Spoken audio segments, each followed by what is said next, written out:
Vale, creo que ya está. Eso es. Saludo a todos y a todas. Bueno, vamos a empezar nuestra tutoría número 2 dentro de la asignatura de Fundamentos Macroeconómicos, ¿verdad? Dentro de Economía, Fundamentos Macroeconómicos, que tuvimos ya por el gusto de presentarla la semana pasada y de empezar. Y espero que ya hayáis tanteado, hayáis toqueteado un poquito el manual, los temas y que os hayáis empezado a darle caña, ¿no? A la asignatura porque es bastante más asequible, más próxima que la del primer cuatrimestre, que era Fundamentos Microeconómicos, que pueden resultar una miajita más dura para los trabajadores sociales, aunque ya digo que con ese recorrido, pues la asignatura del segundo cuatrimestre, pues más sencilla, más cercana, y además la vamos a poder vincular a aspectos que nos molan a los trabajadores sociales, ¿no?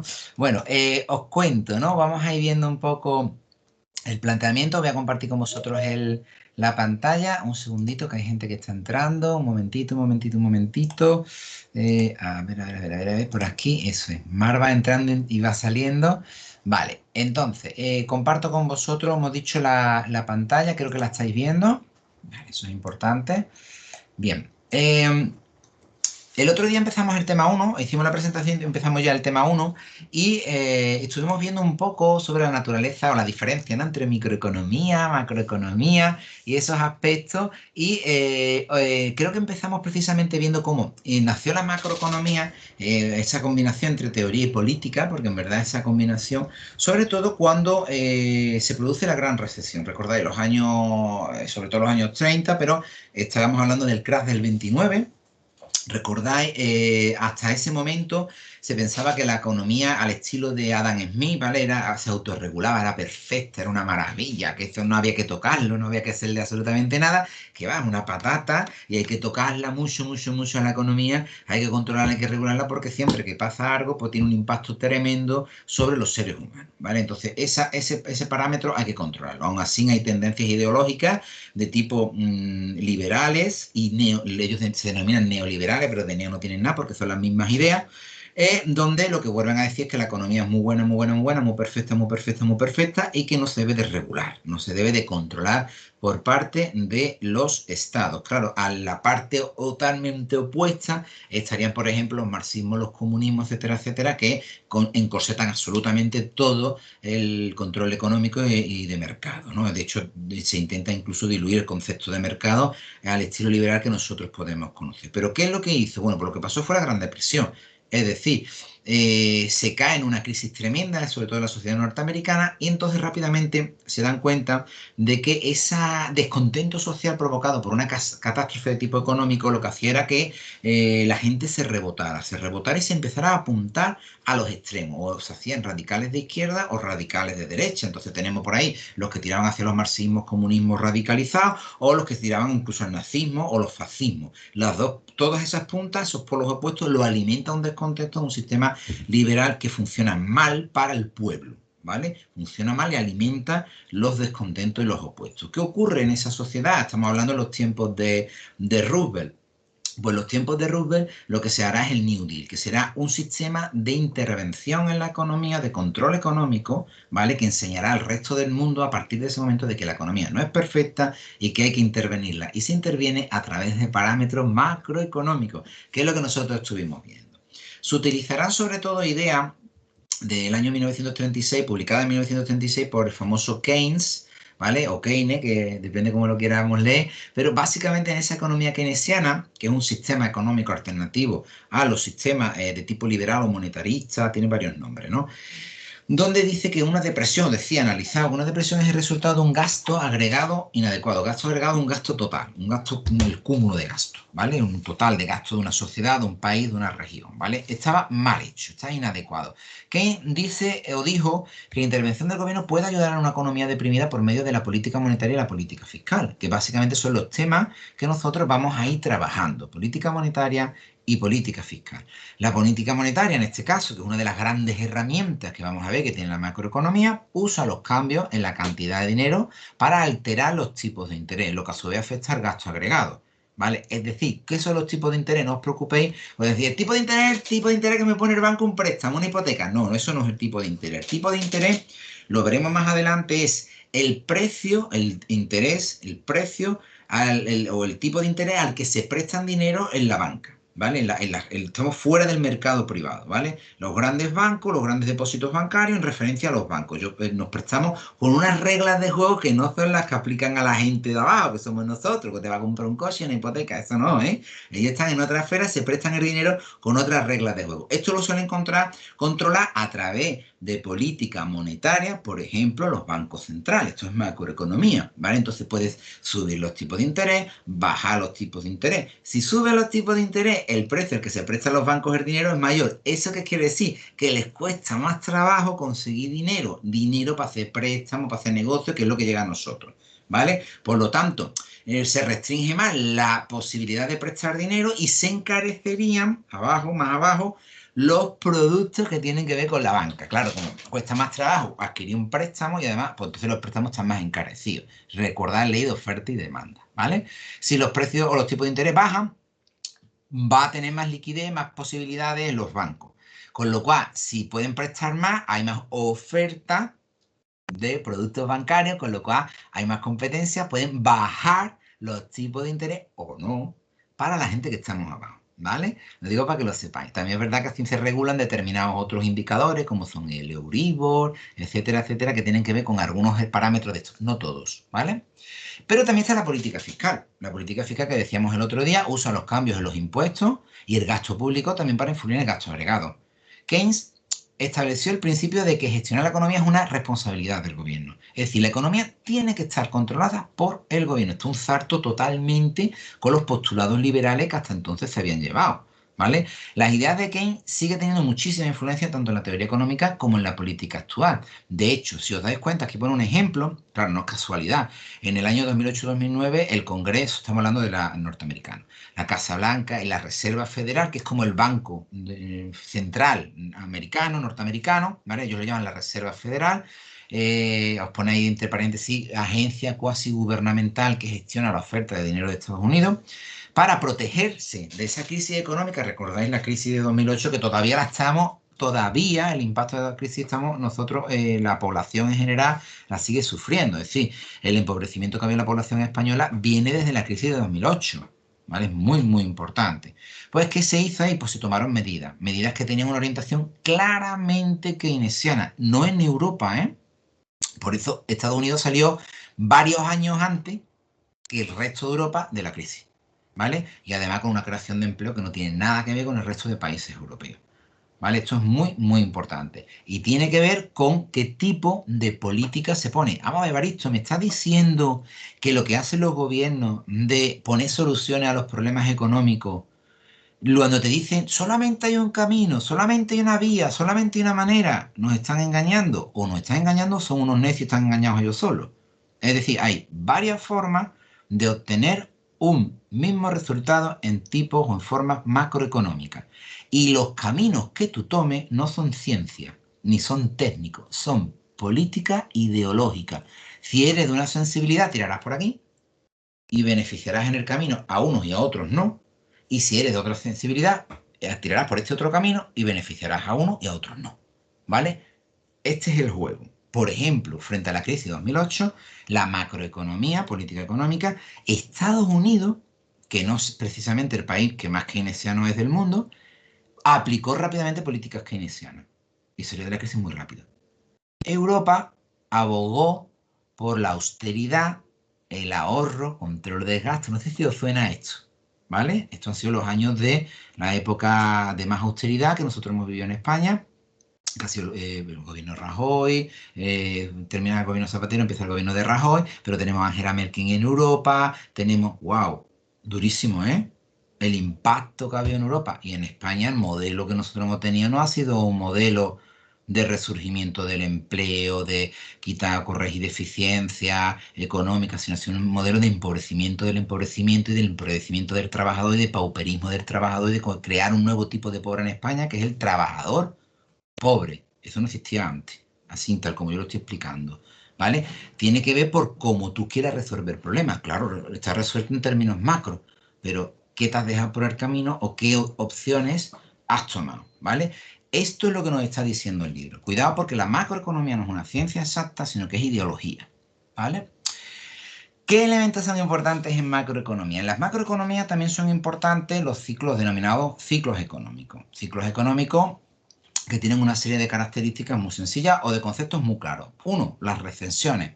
¿Qué son las recesiones? Son contracciones, son periodos de caída de la economía en los que la producción y el empleo, suelen ir de la mano, casi siempre, producción y empleo caen, ¿vale? Se destruyen, se reducen, ¿vale? Una recesión muy mala, muy mala, es algo muy malo. ¿Todo el mundo pierde una recesión? No. ¿Todo el mundo se ha empobrecido con la COVID-19? No. ¿Todos los países? No. ¿Todas las empresas? No. ¿Vale? Incluso en las recesiones hay gente que se hace inmensamente rica. ¿Vale? ¿Qué es una expansión? Una expansión o una recuperación, ¿vale? Son los periodos de mejora de la economía en los que la producción y el empleo pues van para arriba, crecen, ¿vale? Crecen producción y empleo, ¿vale? ¿Que crezca el empleo significa que la gente esté mejor? No, puede crecer el empleo y el empleo sea más malo. También puede ocurrir, ¿vale? O que crezca mucho la producción, pero no se transfieran beneficios para la población en general. ¿Puede ocurrir? Puede ocurrir, ¿vale? Entonces, todo este tipo de elementos no significa que es bien para todo, ni mal para todo, ¿vale? ¿Qué es el ciclo económico? Bueno, por ciclo económico es esto, este vaivén. Es la alternancia a corto plazo entre las recesiones y las expansiones. Recesiones cuando va la cosa muy mal, expansión cuando va muy bien. Y a partir de ahí surgen dos conceptos también. Uno lo que es un pico y otro lo que es un valle. Un pico es el punto en el que la economía pasa de la expansión, ¿vale? De crecer a caer, a recesión, ¿vale? Y el valle, pues al revés, pasa de caer y empieza a subir. A eso se le llama valle. Por eso es tan importante para los gurús de la economía saber cuándo estamos en un pico, cuándo estamos en un valle para comprar, vender, tomar decisiones económicas potentes, planificar el futuro, todo ese tipo de cosas, ¿vale? Estos elementos son bastante importantes. Aquí tenéis una gráfica, la figura 10.3, lo tenéis en vuestro manual, ¿vale? Donde se ve, bueno, una visión utilizando el ciclo económico, que es esto, una alternancia. Si os dais cuenta, la economía es imperfecta, ¿vale? Adam Smith no tenía ni idea de lo que estaba diciendo y los que siguen las posturas de Adam Smith pues están un poquillo confundidos porque la economía es muy imperfecta y necesita control, ¿vale? Los periodos en los que la variante, bueno, como veis ahí, tenemos picos del ciclo económico, los tenéis aquí arriba marcados. Esos picos del ciclo económico pues están marcados aquí arriba, como veis, las puntas, ¿vale? Y abajo pues tenían los valles. Los valles son cuando se empieza a recuperar la economía. Si os dais cuenta, pues todo lo que sea elementos importantes de crecimiento los vamos a llamar periodos de expansión, lo tenéis aquí abajo, y los de caída los llamamos recesión, ¿vale? Esto es una alternancia, un ciclo económico. Un ciclo económico es vaivenes, ¿vale? Y ahí en medio, pues tanto como todos los seres humanos intentando sobrevivir a ver el impacto que nos pega el ciclo económico, como para no darse cuenta de que la economía es imperfecta y que necesita control y regulación. Vale, dentro del ciclo económico también el libro os habla de los males de la recesión. Los males de recesión, hombre, pues una recesión tiene un montón de problemas. Por ejemplo, el principal efecto de una recesión económica, recordad, la recesión es cuando se cae la producción de un país, de una región, y cae el empleo. Uf, chungo, ¿vale? El efecto de una recesión es el que afecta a la capacidad de los trabajadores para encontrar empleo y mantenerlo. Claro, si la economía va mal y se está destruyendo empleo y a ti te coge ahí, y esto mucha gente que ha perdido su trabajo desde 2008 para acá sabe de lo que estamos hablando, que esto es muy importante, sobre todo gente a partir de una determinada edad, ¿vale? Lo ha tenido muy complicado y muchos de ellos ya no han vuelto a incorporarse al mercado de trabajo. Esto es horroroso, esto es terrible, esto es un fracaso social y económico de España y un fracaso social y económico de Europa. Es decir, dejar a toda esta gente sin capacidad de trabajo, que son capaces de trabajar. ¿Vale? Esto es un fracaso. ¿Vale? Pues uno de los grandes problemas de una recesión. Malas de la recesión, pues también son las malas para las empresas. Como los salarios y el empleo, los beneficios pues también caen durante una recesión y crecen durante las expansiones. Es decir, lo normal es que en un periodo de recesión la empresa vea recortada su producción. ¿Por qué? Pues porque la gente tiene menor poder adquisitivo, hay más desempleo y los salarios están bajando y por tanto se consume menos. El que viva de vender productos lo tiene muy mal, ¿vale? cuidado, porque ya hemos explicado que no todo el mundo en una recesión lo pasa mal. Por ejemplo, en la COVID-19, las empresas que están vendiendo mascarillas o alcohol de las manos, hidroalcohólico, gel hidroalcohólico, perdón, o esta empresa tan chula andaluza que trabaja con Mercadona, que ha inventado el spray este que tiene alcohol que vale para desinfectar la ropa, pues se hacen pues, un negociazo. ¿Por qué? Porque han tenido una visión alternativa y han reconvertido una calamidad en una posibilidad económica fuerte o potente. O yo qué sé, ¿quién ha ganado mucho en la crisis de COVID-19? Perdona que os ponga ejemplo, pero para que todo el mundo lo entienda. Pues, por ejemplo, Netflix. ¿Por qué Netflix ha ganado mucho? Porque como la gente se encerró en las casas, hubo un montón de gente que se asoció, se afilió a ese producto, ¿vale? Por un poner. Es decir, hay elementos que son evidentes, pero la recesión en general, como caen los salarios y como cae el empleo, también afecta a las propias empresas. ¿Vale? Porque van a haber reducido en términos generales, macroeconómicos, van a haber reducido sus ingresos. ¿Vale? Bien. Bueno, aquí tenéis una figura que creo que es muy significativa. Además, el libro da caña sobre esto, para que lo veáis un poco en relación, porque recordad que estamos hablando de recesiones y expansiones y lo estamos vinculando todo el tiempo con el tema de producción y empleo, ¿vale? Aquí tenéis, por ejemplo, una gráfica de la tasa de empleo en el tramo entre 1988 y 2011, ¿vale? Ahí hay tres crisis, tres periodos de recesión, y no sé si lo estáis viendo con claridad, ¿vale? Si os dais cuenta, bueno, pone aquí la tasa de desempleo es una medida de falta de puestos de trabajo, aumenta durante las recesiones y normalmente cae durante las expansiones. El desempleo es cuando crece, es que el desempleo es malo, cuando crece el desempleo es que hay más gente en paro, ¿vale? Cuando cae el desempleo es que hay menos gente en paro. Vamos a hablar así muy simplificado. Ya veremos un tema sobre trabajo que veréis que estas maneras de medirlo son un poquito más complejas, ¿vale? Pero para que nos entendamos, pero si os dais cuenta, esto es muy importante. Aquí tenéis, por ejemplo, la crisis de después de la Expo más o menos que fue una cortita, otra que tenemos a principios del año 2000, de 2000-2002, ahí tenemos otra que también dio la lata, y la de 2008 que aquí dice que se ha terminado porque es Estados Unidos, pero España hemos pillado ahí una década tranquilamente, vamos, tremendo, aunque los parámetros macroeconómicos no tienen que estábamos bien a niveles bancarios, macroempresariales, pero la gente en la calle, las colas del hambre y la precariedad laboral no estaban bien. Con ello, si os dais cuenta, las tasas, aquí tenéis el desempleo, ¿vale? Si os dais cuenta, coinciden, el crecimiento de desempleo coincide precisamente con esas épocas de recesión, ¿vale? Es decir, ¿qué es antes, la recesión o el desempleo? Buena pregunta. Pero si lo veis, miráis bien el dato, os vais a dar cuenta que la recesión es justo después de un aumento significativo del desempleo. Es decir, políticas que fracasan, fijaros aquí, por ejemplo, que está más claro, en el año 2000 ya empieza a aumentar el desempleo, pero es que a finales de 2007 ya empezamos a aumentar el desempleo, ya eso empieza a impactar, ¿vale? Estos son elementos que están vinculados, hay veces que ligeramente antes, ligeramente después, pero están muy vinculados y es importante que lo tengáis claro, ¿vale? Estados Unidos, ya digo, elementos como el desempleo, que me alegra mucho que Paul Krugman haya puesto aquí esta gráfica o lo haya seleccionado, y también a la caída de la producción asociada, ¿vale? Que tiene que ver con el beneficio empresarial y tiene que ver con otros elementos también importantes, ¿vale? Bueno, aquí también tenéis otra figura comparando dos recensiones como que son diferentes. Mira, este es el índice de producción industrial. Os he dicho que la producción caía. El índice de producción industrial mide lo que se produce, ¿vale? En términos muy absolutos, muy grandes, muy macro, ¿vale? De un país entero, ¿vale? Ahí tenéis el dato sobre la recesión de 2001 que os comentaba al principio, en la anterior gráfica, y datos de la recesión de esta que se inicia técnicamente en 2008. Aquí tenéis, son esta primera, ¿vale? Esta que está aquí en medio y la última, ¿vale? Esas dos comparativas. Si os dais cuenta, son dos recesiones importantes, pero si os dais cuenta, la caída de esa tasa, o sea, perdón, índice de producción, ¿vale? En la última crisis esta que hemos vivido, que ha sido fuerte, habrá que la del COVID, otro pedazo de caída, ¿vale? Asociada y añadida a lo que ya se tenía, que es una pasada.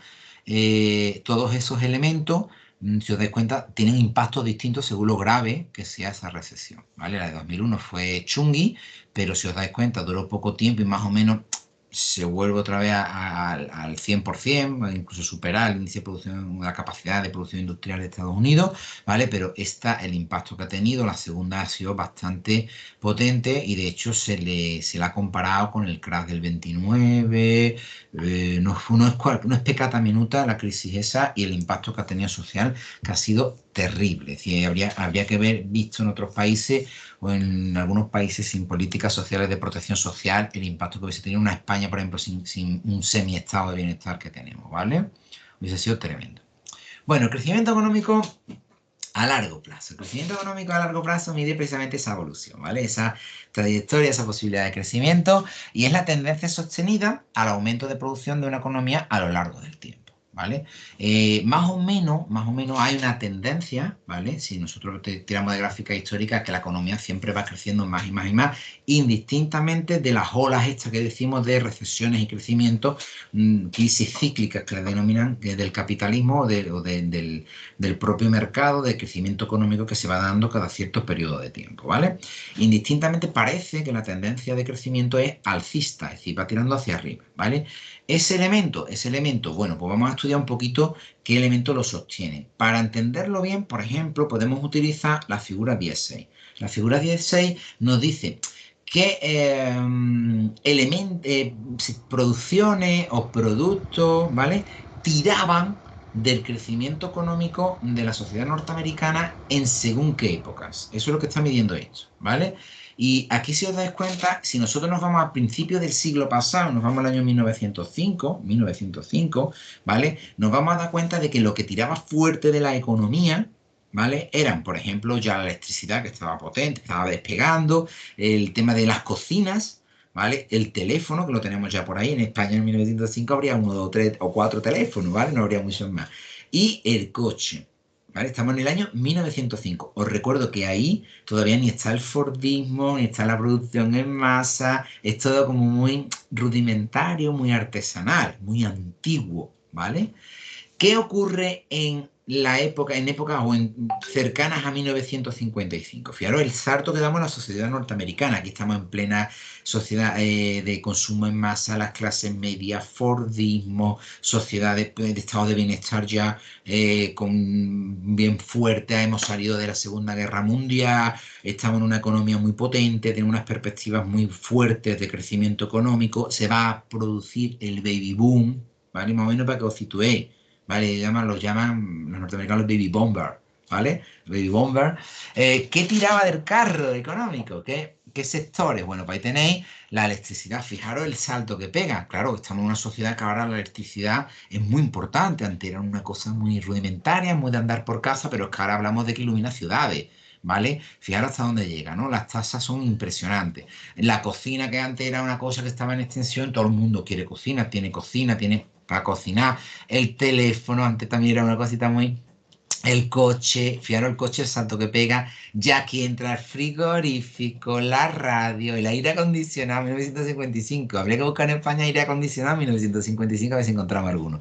Lavadora, secadora, lavavajillas, es decir, eran sectores industriales, ¿vale? De fabricación muy fuertes, que van a tirar de la economía. Si ahora damos otro pedazo de salto en el tiempo y nos vamos al año 2005, vamos viendo que esos elementos, algunos de ellos se sostienen, crecen otros y crecen y aparecen otros nuevos que además están metiendo mucha caña, ¿vale? Todo esto en 2005, pero es que ahora estamos en 2021, es decir, aquí hay elementos que no se están teniendo en cuenta. ¿Vale? Ahora los vamos a ver. Por ejemplo, se sigue manteniendo la electricidad, el coche, el teléfono, la cocina, el frigorífico, la radio, el aire acondicionado, la lavadora, secadora, la vajilla, y ya viene el televisor en color, que viene de mucho más para atrás, pero aquí fijaros lo fuerte que es, microondas, equipos de vídeo, ordenados, fijaros, equipos de vídeo, o sea, que ahora mismo ahora mismo equipos de vídeo ha caído, ¿vale? El ordenador según qué tipo ha caído, por ejemplo, ordenador de sobremesa ya no pega tirón económico, ahora estamos hablando de los portátiles, tablets, tipo ebook, tipo, ¿vale? Tipos más compactos, ¿vale? Teléfono móvil, el teléfono móvil depende, porque también ha evolucionado mucho del teléfono móvil estándar, Nokia, al Nokia estándar, por favor, a los smartphones, ¿vale? O sea, quiero decir, todo esto va transformándose, ¿vale? Internet, lo llaman llaman internet, pero es que ahora mismo, bueno, cámara digital ha caído porque ahora lo ha sustituido las cámaras que tienen los smartphones, etcétera, etcétera. Entonces aquí hay mucho movimiento económico, se mueve muy rápido, ¿vale? En los últimos tiempos. Pero si os dais cuenta, elementos como por ejemplo, que no están aquí presentes, son las redes sociales. Oye, con Facebook se puede ganar dinero, se puede ganar, claro, se mueve dinero con TikTok, se mueve dinero con, o sea, ni siquiera aparece en esta gráfica. Ya supongo que en la siguiente edición del manual de Paul Krugman nos meterá todo lo último, los Bitcoin, por ejemplo, habría que meterlo también. Todo este tipo de elementos que pegan tirones, ¿vale? De parámetros de corte económico, ¿vale? Pegan el subidón y ayudan, en este caso, al crecimiento económico, ¿vale? El crecimiento económico a largo plazo, ¿vale? Os leo, ¿no? Crecimiento económico a largo plazo, el crecimiento del Producto Interior Bruto real per cápita diluye los altibajos del ciclo económico. Es decir, era lo que os explicaba antes. Excepto, cuidado, la que dio lugar a la Gran Depresión entre el 29 y el 33, ¿vale? Que tenemos aquí un escaloncito hacia abajo, os vais dando cuenta, ¿vale? Las recesiones, cuidado, que aquí la curva, si os dais cuenta, al final cae, porque estamos en la crisis de 2008, del impacto que había ahí, ¿vale? Por norma general, aunque tiene un montón de altibajos, fijaros que cada vez que oscila esta curva del Producto Interior Bruto per cápita, ¿vale? En dólares, que es un baremo, no os preocupéis que vamos a estudiar todo del Producto Interior Bruto, cómo se mide, qué tipo hay, todas esas cosas las vamos a ir viendo poco a poco, ¿vale? Pero es un indicador, ¿vale? De la producción interior, Producto Interior riqueza de un país, ¿vale? Producto Interior Bruto. Ese elemento, si os dais cuenta, tiene oscilaciones, es decir, pero en términos generales, ¿vale? Parece que hay una clara tendencia, ¿vale? Hay algunos economistas, hay algunos historiadores, estoy pensando en Piqué y en otros, que demuestran que ese aumento económico no significa o no ha significado, ese aumento del PIB, para que nos entendamos, que haya habido un igual aumento o mejora en términos sociales. Y esto ya es otro cantar, ¿vale? No lo vamos a poder analizar ni con los datos que tenemos, ni con el manual, ni tampoco objetos de la UNED. Pero si queréis lectura sobre esto o acercaros a ese campo, que sepáis que hay analistas y economistas que lo han estudiado y lo han hecho muy, muy bien, con datos muy concretos, ¿vale? Vale. Inflación y deflación. Muy, muy importante también en macroeconomía, ¿vale? La inflación es, atentos, ¿vale? Vamos a explicarlo muy bien porque va a aparecer en varios de nuestros temas. El aumento generalizado del nivel de precios, que es una deflación. Pues la deflación es el descenso generalizado del nivel de precios. Las dos cosas son negativas en economía, ¿vale? Tanto la inflación como la deflación. Esto es muy importante, ¿vale? Aquí tenéis un crecimiento, por ejemplo, de los precios, ¿vale? Dice que entre 1980, y 2011, los ingresos por hora de los trabajadores de Estados Unidos aumentaron un 195%. Pero los precios de casi todos los bienes comparados con los trabajadores también aumentaron, algunos más, algunos menos. Globalmente, el aumento del coste de la vida contrarrestó casi totalmente el aumento del salario de los trabajadores. Aquí lo tenéis, ¿vale? La primera barrita que tenéis aquí, pone ingresos por hora, el crecimiento que se produce en esa fracción de tiempo entre 1980 y 2011. En términos generales, un 195%. Habría que ver en España, ¿vale? No tenemos el dato aquí, ¿vale? Pero ahora vemos que los huevos han subido un 91%, el café un 63%, el pan un 197% y la gasolina un 238%. Habría que ver en España, ¿vale? Esto es muy importante. Vamos a ver. Si os dais cuenta, os he hablado de la inflación y os han definido que la inflación es un aumento generalizado de los precios o una disminución, un descenso generalizado de los precios en el caso de la deflación. Pero es que la inflación y la deflación tiene que ver con los salarios. Esta es la otra parte que no os cuentan. Esto es muy sencillo, ¿vale? Y de hecho la gráfica os lo está diciendo. Si los precios suben y los salarios de los trabajadores suben en igual medida, no hay inflación. Han subido los precios de las cosas. No era la definición de la inflación. Sí, pero la inflación es un valor relativo a los ingresos y salarios de los trabajadores.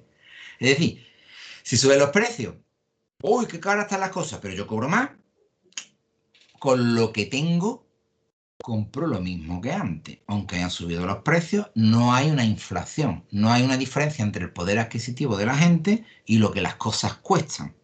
¿Se va entendiendo? Esto es muy importante. Si los precios suben, el coste de la vida sube y a mí nadie me sube el salario, a mí nadie me ha quitado dinero. ¿Estamos de acuerdo? Nadie me ha quitado de mi paga, de mi nómina, ni un duro, ni un euro. Cobro lo mismo. La pregunta es, ¿con lo que tú compras, lo que tú cobras, que es lo mismo, puedes comprar lo mismo? No, porque ahora las cosas cuestan más. Me tengo que endeudar o tengo que dejar de comprar cosas. Esto es la inflación. La inflación es la subida de precios a costa de que no haya un ajuste de subida salarial. Cuando hay una subida salarial, ya no se produce, no existe. Y ahora venimos a la parte de política económica. Quiero controlar la inflación. Esto es muy neoliberal, ¿vale? Es muy neoliberal. Aquí hay países como Japón que le da exactamente igual la inflación. Pero aquí parece que estamos obsesionados con la inflación. ¿Qué hacemos? Hombre, si yo soy neoliberal, yo a los trabajadores no le pienso subir un duro, ¿eh? Ni que los empresarios paguen más dinero a los trabajadores. ¿Qué hago? Pues política de control de subida de precios. Intentar que los precios no suban. Van a subir. Porque los salarios yo no los voy a subir. Política de tipo keynesiana o política de tipo socialdemócrata. Subimos los salarios. Vais viendo. Cada medida beneficia a unos colectivos y perjudica a otros colectivos. Ideológicamente puedes tomar cualquiera de los dos caminos. ¿Vais viendo? Y los dos servirían para controlar la inflación, ¿vale? Bueno, la deflación ya he dicho que es un descenso generalizado de los precios. Ha habido periodos de deflación también con el COVID-19, es decir, los precios, ha caído tanto el consumo que se ha depreciado, han bajado los precios, ¿vale? Esto es chungo, ya lo sabéis, en microeconomía, porque si las cosas bajan mucho de precio, puede ocurrir que la gente que produce, si los precios son muy bajos, no les rente producir o los márgenes de beneficio se hayan caído de manera que no les rente producir y corten la producción, pueden destruir un montón de empleo, ¿vale? O sea, que depende de las medidas, también son chungas. La idea es que por lo menos la gente que depende de los precios no pierda poder adquisitivo, ¿vale? Esto es muy importante. Pero bueno, eso va a depender de quién gobierne, de la ideología dominante y del camino que se quiera usar. O sea, como veis, la macroeconomía no es una ciencia exacta o pura. A 2 más 2 4 y si no, y si sumo uno me salen 5. No funciona así. Tengo varios caminos para llegar al 5 y puede ser sumando 2 más 2 o 3 más 2. 2 más 2 más 1 o 3 más 2. Y tú eliges por dónde quieres tirar. Y con los dos obtienes 5. ¿Vale? Con ese tipo de cosas os tenéis que quedar para que la entendáis. Males de la inflación y la deflación. Bueno, pues el libro es muy claro. Dice tanto la inflación como la deflación pueden causar problemas en una economía. Dos ejemplos, por ejemplo, la inflación reduce los incentivos para mantener dinero en efectivo. Porque el efectivo pierde valor en el tiempo si el nivel de precios crece. Es decir, si yo tengo dinero guardado debajo de mi colchón, ¿vale? O lo tengo en una cuenta bancaria, o lo tengo en un botecito, o lo tengo yo que sé, ¿vale? Lo tengo ahí guardado y ahora yo digo, me voy a guardar 100 euros y los guardo, ¿vale? Y ahora resulta que las cosas en la vida, los precios van subiendo. Ese dinero que lo tengo ahí parado, cada vez que va pasando más tiempo y los precios van subiendo, con estos 100 euros cada vez puedo comprar menos cosas, porque las cosas cuestan más, y entonces 100 euros suponen menos. ¿Sí me estoy explicando? Es decir, la inflación reduce los incentivos para mantener dinero en efectivo porque el efectivo pierde valor en los tiempos si el nivel de precios crece. Es decir, se reduce la cantidad de bienes y servicios que se pueden comprar con una determinada cantidad de dinero. ¿Vale? En casos de inflación ya extrema o muy fuerte, la gente deja de usar el dinero y vuelve al trueco. Es decir, puede ocurrir que suba mucho, mucho, mucho, mucho y el dinero no tenga valor. Pues claro, por ejemplo, en una situación de guerra, que se disparen los precios y la moneda caiga porque no haya un estado fuerte que lo sostenga y con lo que tú tengas dinero, aunque tengas millones, no valga absolutamente para nada. A fin de ejemplo histórico. ¿Vale? La deflación puede causar el problema contrario. Si el nivel de precio está bajando, el dinero en efectivo gana mucho valor con el paso del tiempo. Es decir, porque ese dinero a más tiempo tarde en gastármelo, más vale para comprar productos que cada vez son más baratos. ¿Vale? En otras palabras, aumenta la cantidad de bienes y servicios que se pueden comprar con una determinada cantidad de dinero. Por ello, conservar efectivo puede ser más atractivo que invertir, por ejemplo, en nuevas fábricas o en otros activos productivos. Es decir, quien tiene dinero, claro, cuando hablamos de dinero, ¿qué es? 50 euros, no, 50 millones de euros. Esto es dinero, ¿vale? Dice, oye, pues 50 millones de euros no los voy a invertir en fábrica, sino que me los voy a guardar porque me interesa, porque es que están cayendo los precios. Eso puede agravar una recesión. Esto es muy importante. ¿Por qué? Pues porque tú dejas de invertir en otros productos que generan empleo, mueven la economía. ¿Qué termina pasando a esta economía? Que termina generando una recesión. Claro, cuando hablamos de dinero, no son 50 euros. Son 50 millones uno, 50 millones otro, 50 millones, otros 1.000 millones, otros 2.000 millones. Estamos hablando de dinero con mayúsculas. ¿Vale? Describiremos otros costes de la inflación y la deflación en el capítulo 12, os lo pone el libro. Pero por ahora simplemente tenemos que, por lo general, economistas consideran un objetivo deseable alcanzar lo que se llama la estabilidad del precio, ¿vale? Situación en la que el nivel de precios cambia si lo hace muy despacio, ¿vale? O intenta que no cambie. La estabilidad de precios era un objetivo que parecía muy lejano durante la mayor parte de la segunda mitad del siglo XX, pero que se ha alcanzado en los años 90 para gran satisfacción de los macroeconomistas. Cuidado, neoliberales, porque se ha hecho con políticas de control de precios. Pero esa estabilidad de precios no ha venido correspondida con un aumento o una mejora salarial. De hecho, es cuando más déficits salariales se han producido, ¿vale? A más triunfa el neoliberalismo económico, más triunfa una ideología que quiere controlar parámetros macroeconómicos, pero no son para beneficio general de la población ni de lejos, ¿vale? Son para beneficio de unos pocos grupos muy concretos, muy poderosos, que son básicamente sectores bancarios, empresariales, que es como los flujos de capital hacia dónde van y el dinero en las líneas en las que se mueve, ¿vale? En las colas del hambre, esto no se ve.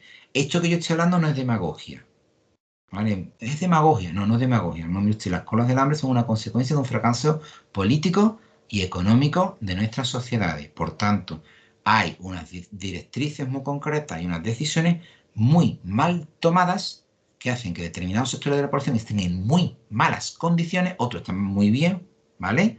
Pero otros están muy mal, ¿vale? Y esa posición en la que están esas personas no la han elegido esas personas y son absolutamente inocentes de esa situación. ¿Se va entendiendo? Es decir, no es, yo quiero ser pobre, no. Tú estás pobre, tus niños también, tú no quieres, ¿vale? Y tú quieres trabajar y quieres estar bien, ¿vale? En fin, aquí hay algo que no va encajando. Desequilibrios comerciales. Bueno, pues la economía, evidentemente existen también el tema de los equilibrios y desequilibrios comerciales. Ya estamos hablando en relación a países, ¿vale? Aquí estamos en una parte del tema que habla en relación económica entre países. Una economía abierta, bueno, hay varios tipos de economía, pero la economía abierta, que es la que nosotros vamos a analizar para estudiar la macroeconomía en este manual, es una economía que intercambia bienes y servicios con otros países. ¿Pueden ser que haya países que no tengan economías abiertas? Sí, lo pasan muy mal. Estoy hablando de a lo mejor algunos países que estén embargados, en la situación cubana, la situación de algunas regiones del mundo o países que se decidieron cerrar. Estoy pensando ahora mismo en la primera parte de la dictadura franquista, o estoy pensando también en Corea, ¿vale? Corea del Norte, o estoy pensando en algunas regiones del mundo que aparte de que están obstaculizadas desde fuera, también desde dentro pusieron pegas, ¿no? Pues sí puede haber economías no abiertas, ¿vale? La economía abierta en cualquier caso es la que genera intercambio hacia afuera de bienes y servicios. Un país tiene lo que se llama déficit comercial, cuando el valor de los bienes y servicios que compra, que trae de fuera, ¿vale? Del extranjero, es más que lo que vende, ¿vale? Sí, ahí se producen déficits comerciales. Si yo necesito más de fuera que lo que yo mando fuera, en términos económicos, mando también, tengo que comprar más fuera, por tanto, gasto más fuera que lo que a mí me compran. Esto es un déficit comercial. ¿Vale? Yo estoy en posición de déficit. Superávit, pues justamente al revés.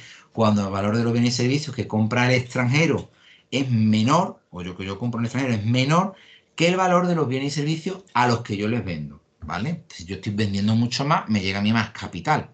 Me compran a mí más, ese dinero se queda aquí, ¿vale?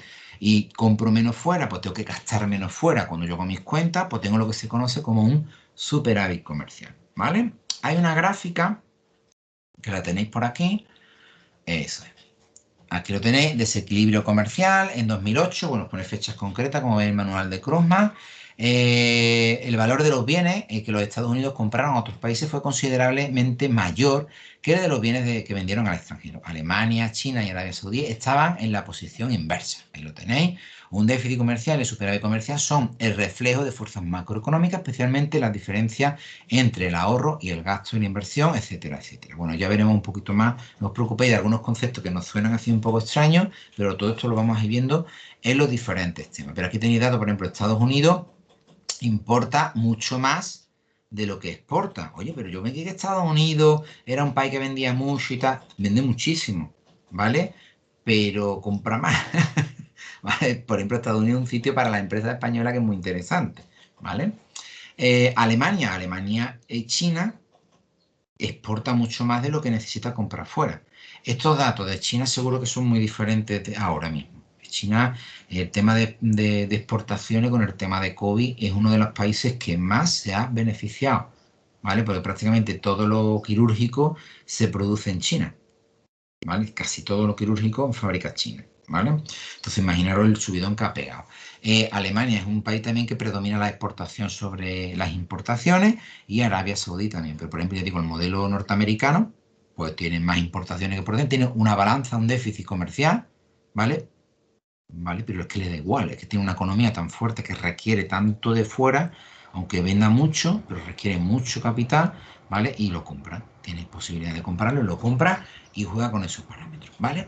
Bueno, con esto lo dejamos aquí, el tema que estábamos trabajando y vamos a plantear ya para la semana que viene el próximo tema, el tema 2 que os lo leo aquí un poquito, a ver, lo tengo por aquí, un segundín, el tema 2 tema 2 que es el control de la macroeconomía. Entonces, con el control de la macroeconomía, quiero que sepáis que vamos a empezar a trabajar el tema del Producto Interior Bruto y el índice de precios al consumo. Y lo más divertido es que aprenderemos, si nos da tiempo, yo espero que sí, cómo se averigua el Producto Interior Bruto de tres caminos diferentes, de tres formas diferentes, porque os van a caer ejercicios, lo más seguro, tanto en la PEC como en los exámenes de macroeconomía. Entonces vamos a averiguar las tres formas en que se puede averiguar el Producto Interior Bruto, porque seguramente o de una manera o de otra algo os va a caer y siempre uno de los tres mecanismos, o incluso dos o tres, los podáis poner en marcha y siempre averiguar el Producto Interior Bruto. O, sabiendo los tres mecanismos, podéis comprobar si la cantidad que habéis obtenido por un mecanismo también os sale por la otra, porque os tendría que salir la misma cantidad de Producto Interior Bruto, ¿vale? Bueno, si os parece bien, lo vamos a ir dejando aquí. El próximo día empezamos directamente con el tema 2. Por favor, dudas, preguntas, cualquier cuestión que queráis plantear, ahora mismo es el momento. Aquí pone María Jesús que no comiéramos conejos. Evaristo, ¿recomiendas hacer los problemas del final? Sí, sí, por favor, vamos a ver. Muy importante en el manual, claro, tenéis un montón de ejercicios y de problemas, hacedlos todo lo que podáis, porque tened en cuenta que el estilo de pregunta que vais a tener, si habéis entrado en el repositorio de exámenes de Calatayud, ¿vale? O habéis obtenido ya algunas P o algunos exámenes de promociones de otros años, que hay un montón por ahí, os vais a dar cuenta que el estilo más o menos de preguntas es muy parecido, muy parecido a los ejercicios que estáis haciendo en el libro Amazon, absolutamente recomendable. ¿Eh? Entonces es importante que lo tengáis presente, ¿vale? Más cositas, a ver, más dudas, más cuestiones. Bueno, pues entonces nada, voy a cortar la grabación. Un momento. Vale, voy a cortar la grabación y nos despedimos entonces hasta la semana que viene. Espero que os vaya genial.